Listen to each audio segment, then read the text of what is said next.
Hi, இன்னைக்கு பார்க்க போகுது என்னன்னா தக்காளி தொக்கு. அதுக்கு தேவையான பொருட்கள் என்னன்னு பார்க்கலாம். 5 பெரிய தக்காளி எடுத்து மிக்சியில் அடித்து வச்சுருக்கேங்க. அடுத்து வந்துட்டு எண்ணெய் வந்து நான் தாளிக்கும் போது காட்டுறேன் எந்த அளவுக்கு ஊற்றணும் அப்படின்ட்டு. கடுகு, உளுந்தம்பருப்பு, மிளகாத்தூள் வந்து இந்த ஸ்பூனில் வந்து 3/4 ஸ்பூன் எடுத்திருக்கேன். மஞ்சத்தூள், உப்பு, வெந்தயத்தூள் வந்து கொஞ்சம் தான் எடுத்திருக்கேங்க.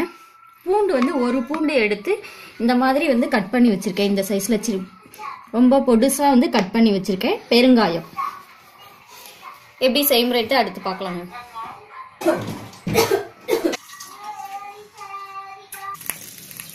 ஸ்டவ் ஆன் பண்ணி கடாயை வச்சாச்சுங்க. இப்போ வந்துட்டு எண்ணெய் வந்து இதுக்கு கொஞ்சம் நிறையாவே ஊற்றணுங்க.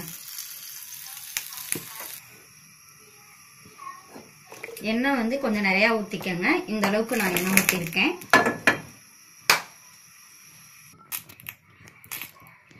எண்ணெய் வந்து சூடாயிடுச்சுங்க. அடுத்து வந்து கடுகு, உளுந்தம்பருப்பு போடலாம்.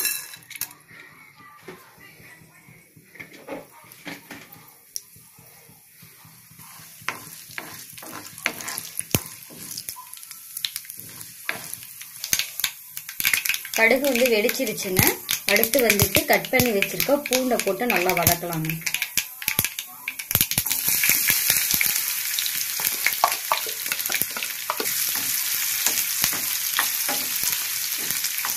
இதுக்கு ஏன் நிறைய வந்து எண்ணெய் சேர்க்கிறோம் அப்படின்னா, இது 2 நாள் வச்சிருந்தாலும் கெட்டு போகாது. ஃப்ரிட்ஜில் வந்து 2 வாரம் கூட வச்சிருக்கலாம்.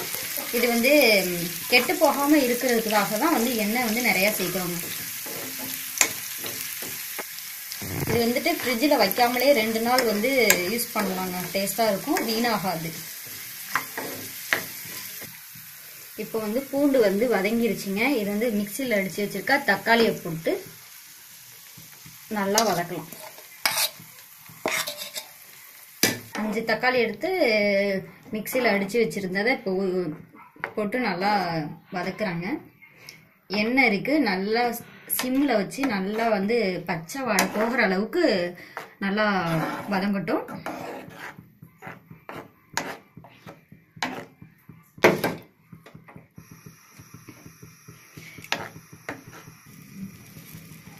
ஒரு 5 நிமிஷம் நல்லா கொதிக்கட்டுங்க. 5 நிமிஷம் கொதித்த பிறகு அதுக்கப்புறம் நம்ம எல்லாமே ஆட் பண்ணலாங்க. என்னென்ன போடணுமோ மசாலா வந்து மிளகாத்தூள், மஞ்சத்தூள், எல்லாமே உப்பு எல்லாமே போடலாம். ஒரு 5 நிமிஷம் இந்த மாதிரி நல்லா கொதிக்கட்டும். கொதிச்சா கொஞ்சம் பச்சை வாசனை போகும். அதுக்கப்புறம் மிளகாத்தூள் எல்லாம் போடலாம். 5 நிமிஷம் ஆயிருச்சுங்க.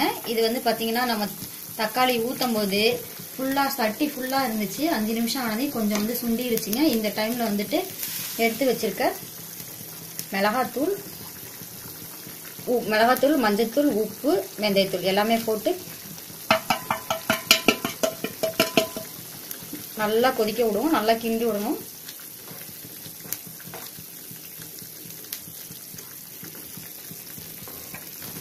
இது வந்து எந்த அளவுக்கு நம்ம கொதிக்க விடணும் அப்படின்னா, இது வந்து நல்லா கொதிச்சு எண்ணெய் வந்து மேலே மிதந்து வரணுங்க. அந்த அளவுக்கு கொதிக்க விடணும். அப்போதான் வந்துட்டு நல்லா டேஸ்டாக இருக்கும். பார்ப்போம். ஒரு 10 நிமிஷம் நல்லா கொதிக்கட்டும். அதுக்கப்புறம் பார்க்கலாங்க. 10 நிமிஷம் ஆயிடுச்சுங்க. இப்போ எந்த அளவுக்கு வந்து சூண்டி இருக்குன்னு பார்க்கலாம். எண்ணெய் வந்து ஓரளவுக்கு தான் மிதந்து வந்துருக்கு. அதனால் இன்னும் ஒரு 5 நிமிஷம் நல்லா வதங்கட்டுங்க. நல்லா கொதிக்க விடலாம். ஏன்னா இன்னும் ஒரு 5 நிமிஷம் நல்லா கொதிச்சுது அப்படின்னா நல்லா எண்ணெய் வந்து மிதந்து வரும். அப்போ தான் வந்து இது வந்து ரொம்ப நாள் யூஸ் பண்ணுறதுனால கெடாமல் இருக்கும். இப்போ வந்துட்டு பெருங்காயத்தூள் கொஞ்சம் ஆட் பண்ணிக்கலாம்.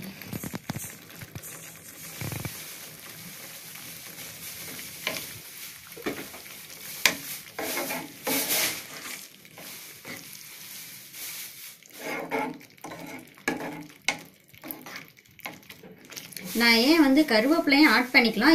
நான் ஏன் கருவேப்பிலை ஆட் பண்ணல அப்படின்னா, நான் வந்து இது ஊறுகாய் மாதிரி யூஸ் பண்ணிடலாங்க. நான் வந்து பாட்டிலில் எடுத்து வச்சுட்டு ஃப்ரிட்ஜில் வச்சுட்டு ஊறுகாய் மாதிரி யூஸ் பண்ணிக்கலான்ட்டு தான் நான் கருவேப்பிலை வந்து யூஸ் பண்ணல.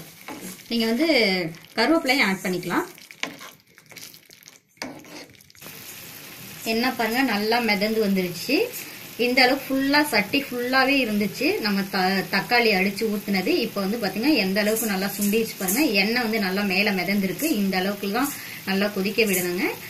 தக்காளி தொக்கு வந்து ரெடி ஆயிருச்சு. இது வந்து தக்காளி தொக்காவும் நம்ம யூஸ் பண்ணிக்கலாம், ஊறுகாய் மாதிரியும் யூஸ் பண்ணிக்கலாம். நான் வந்து இது ஊறுகாய் மாதிரி தான் நான் இப்போ யூஸ் பண்றதுக்கு நான் இன்னைக்கு செஞ்சிருக்கேன்.